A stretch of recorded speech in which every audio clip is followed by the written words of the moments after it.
Hey there, welcome back to another video. This time around, it is my review of the 2022 video game sequel, Sonic the Hedgehog 2. Now, Sonic the Hedgehog 2 is yet another surprisingly good video game movie. This Sonic film franchise is really throwing me for a loop, and in a good way, because I did not expect one good Sonic movie, let alone two of them. Now, Sonic the Hedgehog 2 is directed by Jeff Fowler, who also directed the first film. And I think it's really cool to see him jump back into this Sonic sandbox with a bigger budget and with an already solid Sonic film under his belt. And you can really see how much more comfortable he is when it comes to being in the director's chair. I still think he did a really good job for a first-time director, but you can definitely tell that with his direction here that he's learned more tricks, that he's leveled up, because there are some shots in this that are really quite impressive. They're incredible. And on top of that, this is a sequel that is one of those sequels that is bigger, that has more spectacle. And I feel that Jeff Fowler just nailed it. He did a fantastic job making these scenes feel huge and just large and just have this really massive vibe to them.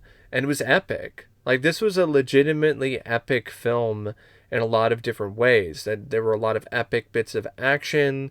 There was an epic showdown with Sonic and Dr. Robotnik with a giant robot. There were other various different battles and action sequences that really had this gigantic size and scale to them. You had this scene that happened on a mountain that involved an avalanche and a chase with Sonic and Knuckles. You had other sequences where Sonic is fighting Robotnik's robots, or Sonic is trying to battle Knuckles. And I just thought it was a really great looking movie. Like, there's a lot of really nice looking shots in this. And Jeff Fowler decided to go big or go home, and he went big, and he didn't seem like he was in the middle of the pack or lagging behind. He ran right in front, and it was a really nice looking film. He really used even more techniques that he learned over his time away from the franchise and employed them here.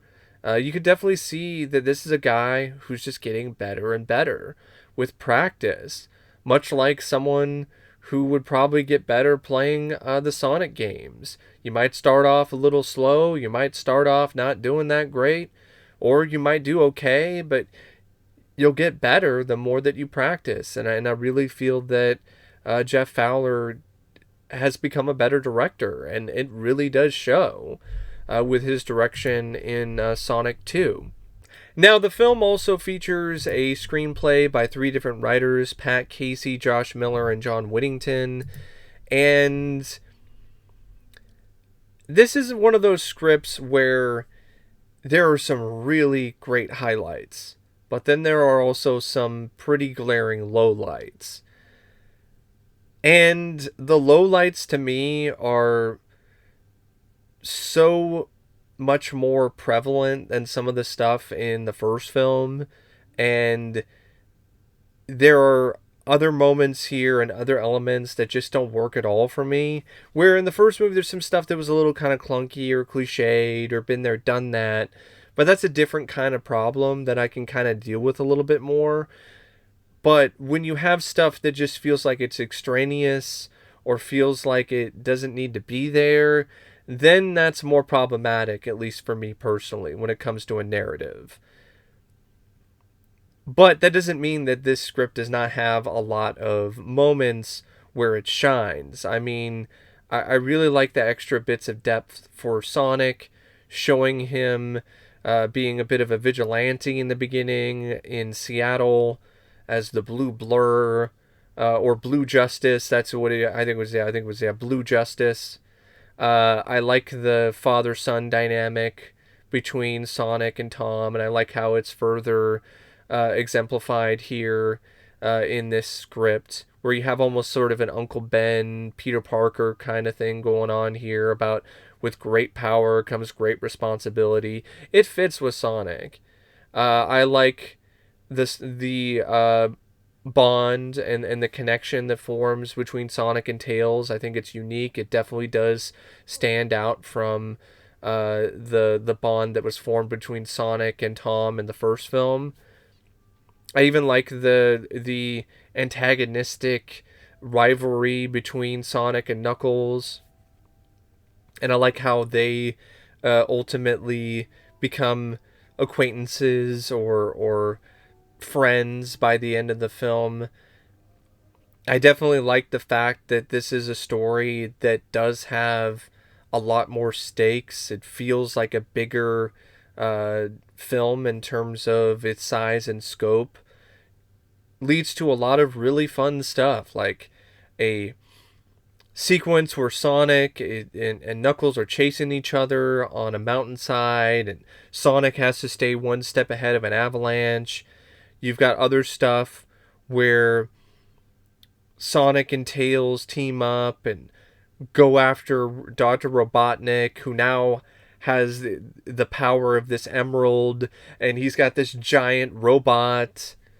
So there are a lot of really fun stuff in this script that really do emphasize the leveling up of the sequel. Like, the sequel does have like more crazy, insane stuff in it, like a lot of other sequels do. You know, they try to one up the original or one up the previous film. And I think when it comes to the action sequences and when it comes to the sheer spectacle, Sonic 2 undoubtedly one-ups the previous film.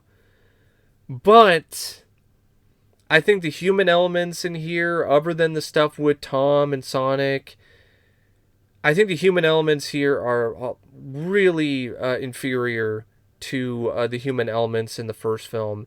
The human elements in the first film felt like they were relatively seamless, other than a few exceptions. Most of the time, they felt like they really had a reason to be there. And yeah, technically, the human elements here do have a narrative reason behind them as well, but I don't think it's written as strongly, and what you get is not really as tolerable, at least for me personally, because I just could not stand the stuff with the humans in Hawaii. It felt like a different movie. It took away from the scenes with Sonic and Tails, which I wanted to see more of, or stuff with Knuckles.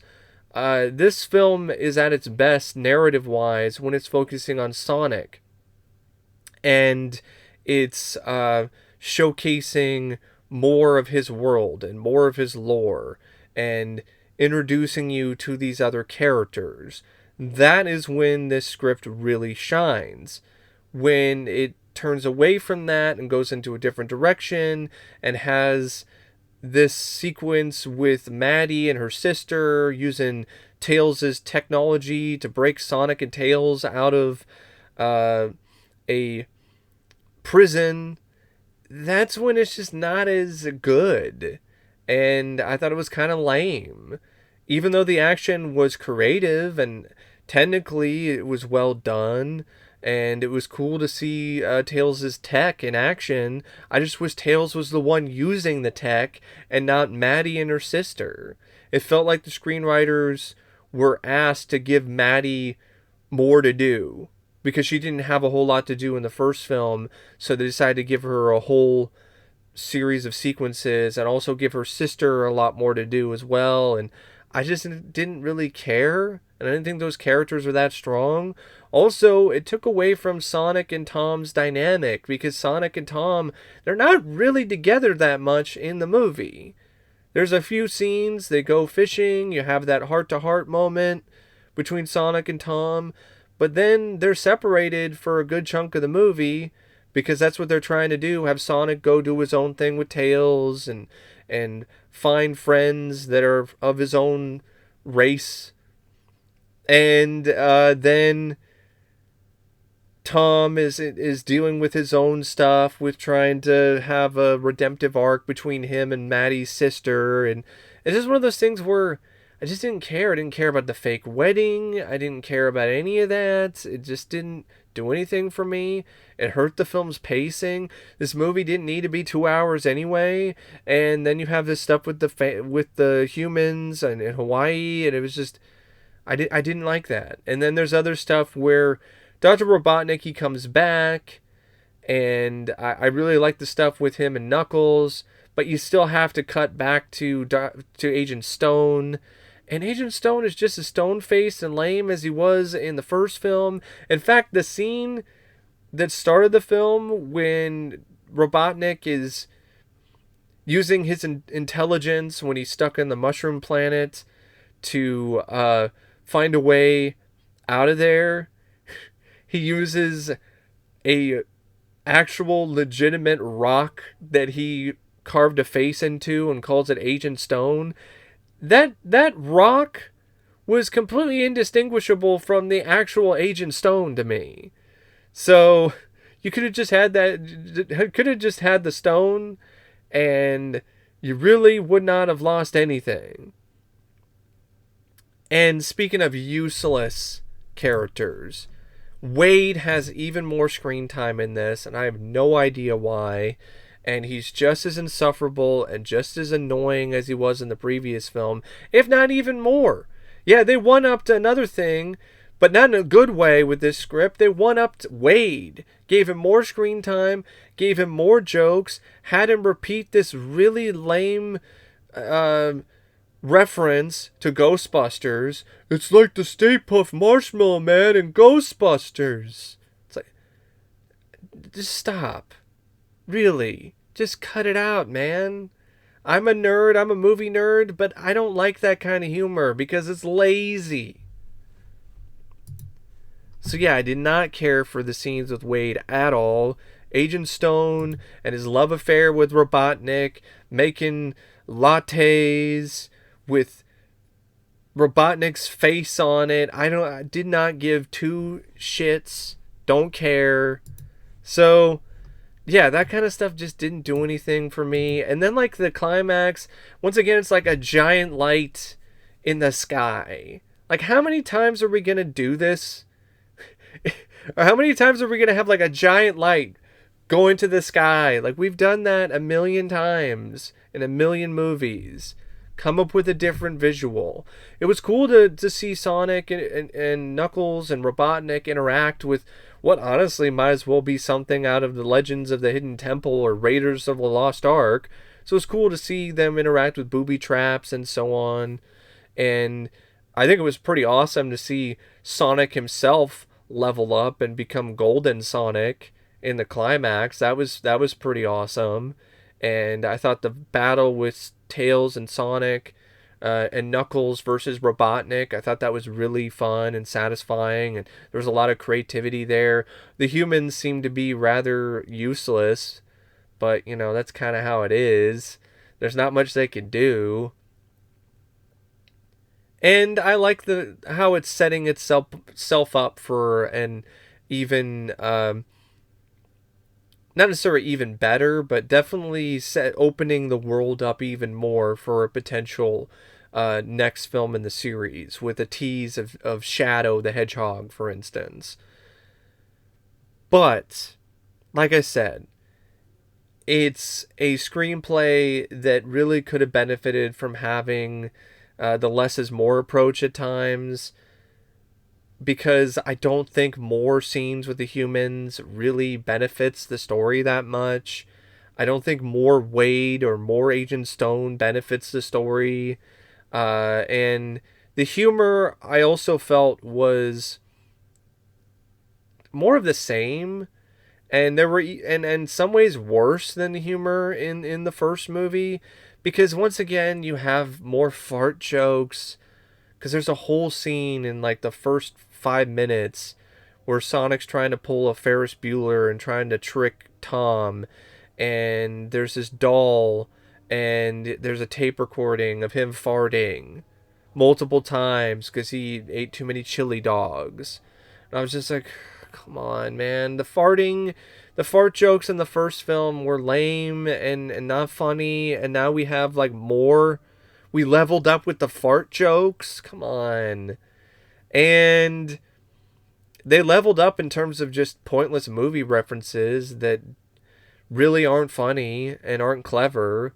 So that's not good either. Like all the constant references about The Rock. Like, did the writers have a man crush on The Rock or some shit? Like, stop mentioning The Rock. Just because you mention The Rock or Vin Diesel, that doesn't mean it's actually comedy. Doesn't mean you're actually making a funny analogy or reference. Just because you reference something, oh, it's like Vin Diesel and The Rock. Like, I don't like that kind of humor anyway.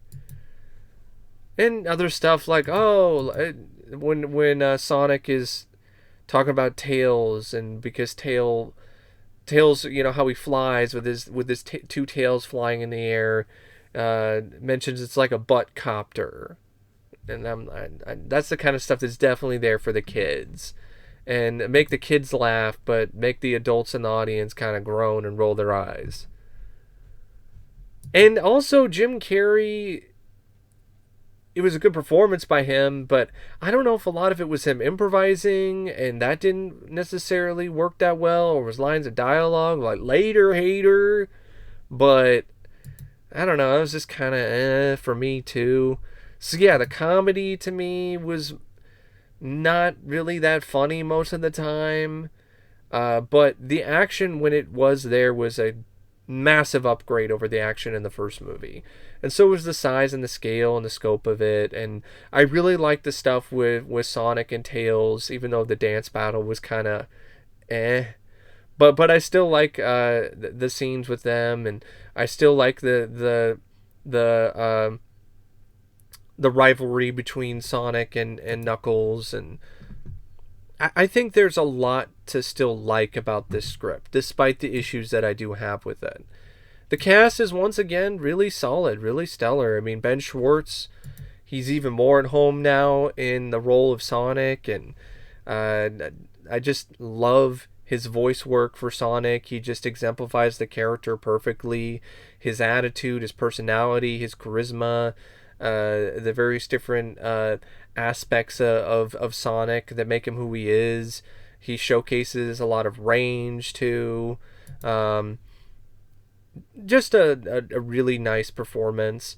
Colleen O'Shaughnessey, she voices Tails, and she has voiced Tails for quite a long time, so it was cool to see that kind of continuity, and that was a nice nod to the fans there by having her voice Tails. Idris Elba was an excellent casting choice to voice Knuckles. I thought he was just really quite phenomenal. I loved his take on Knuckles.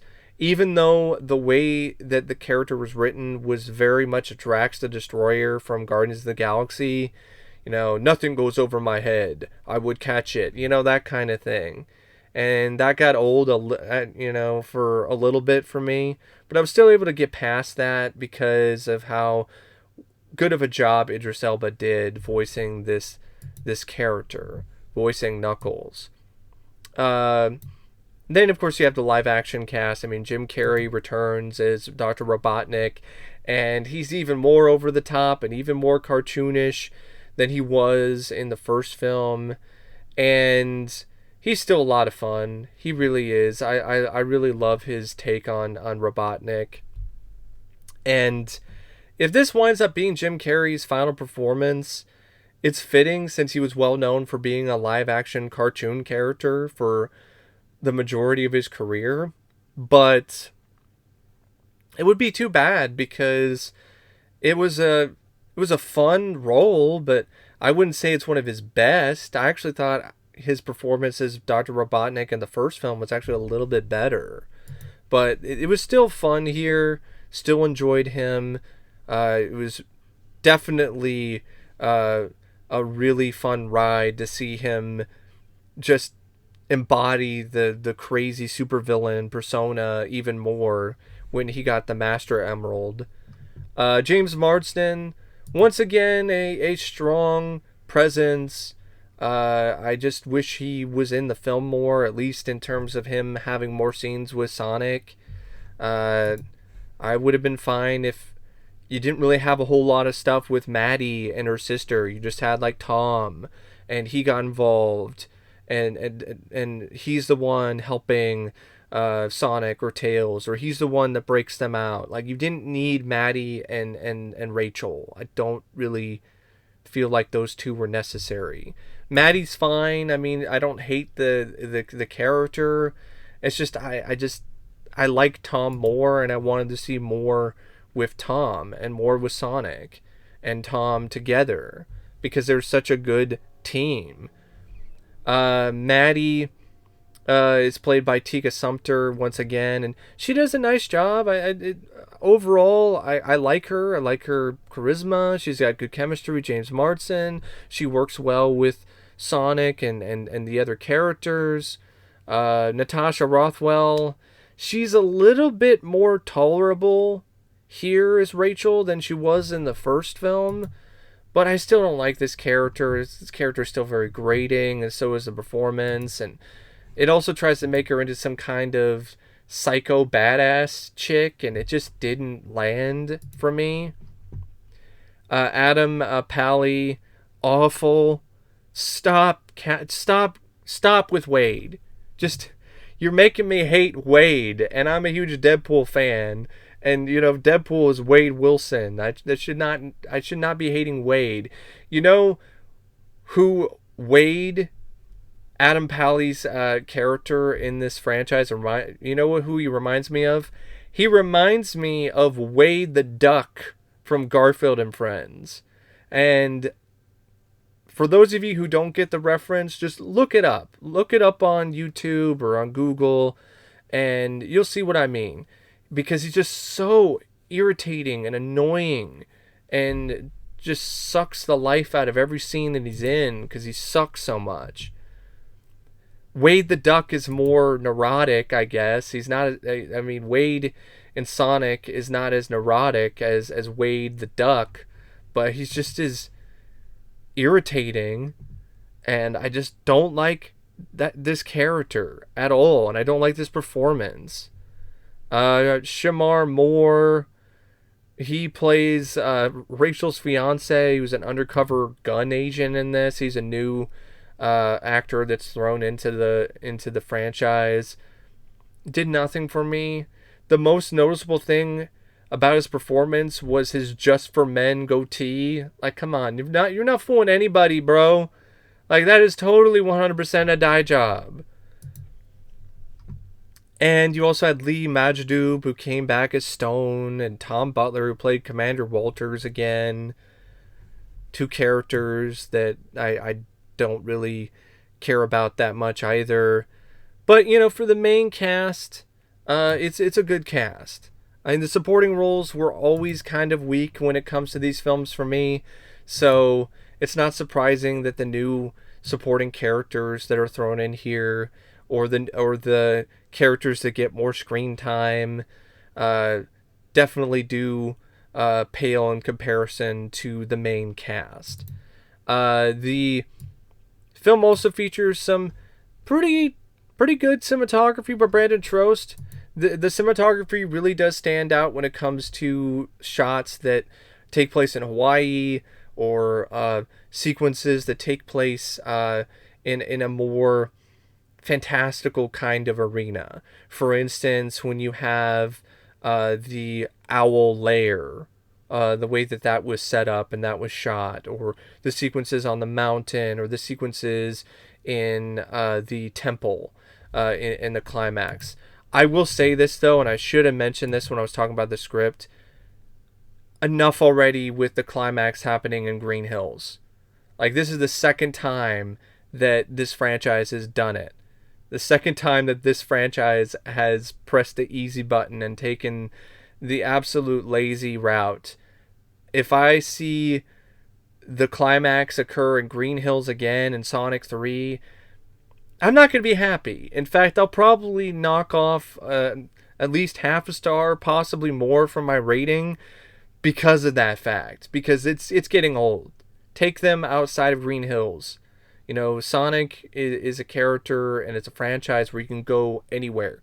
You can go to different universes, different planets. You can go into space. There's all these different things you can do. Stop having them fight the final battle in Green Hills. Enough already. The film also features some nice editing by Jim May.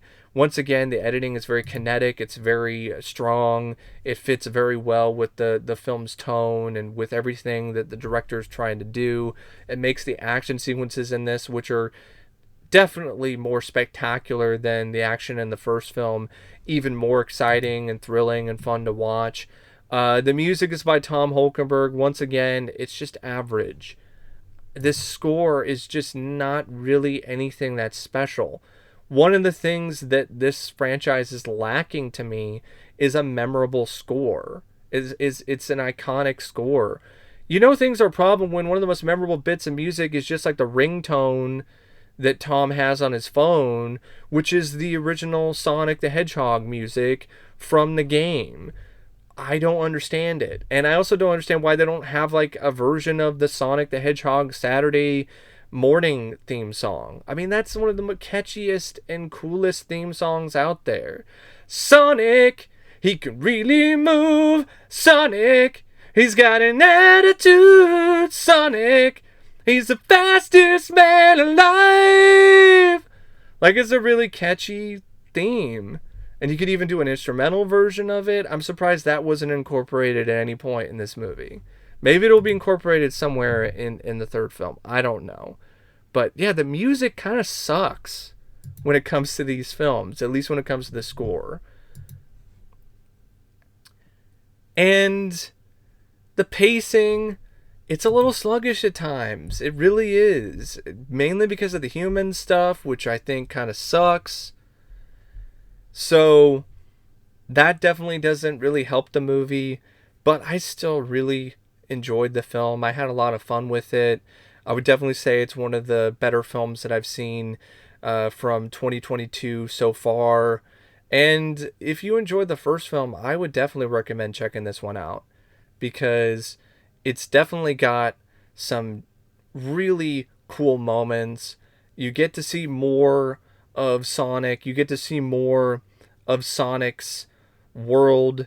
Not necessarily his world, you know, when his home world, for instance, but you get to see more stuff like the owl's lair, and you get to see a lot more variety when it comes to a lot of the stuff that is connected to Sonic, where you get to see Knuckles, you get to see Tails, you get to see a lot more in that regard. And I think Sonic starts to feel a little bit more at home here. He doesn't feel as much of an alien because now he's got other friends. He's got his own squad, which is rather nice to see. And this still has a good heart to it as well, which is really quite something that I think definitely helps this film immensely, is that it still has a good heart to it, just like the first film. I felt that the first film was charming and just fun, and I feel the second film is charming and fun too, despite the fact that I do like the first film a little bit more. But this still has some really nice moments, and it's still something that I would consider to be enough of a spin on what you saw in the first film story-wise to make it still feel somewhat fresh and somewhat new. You're not dealing with a retread here, where the film is going over the same paces, even though you might have some jokes that are essentially just callbacks to the first film.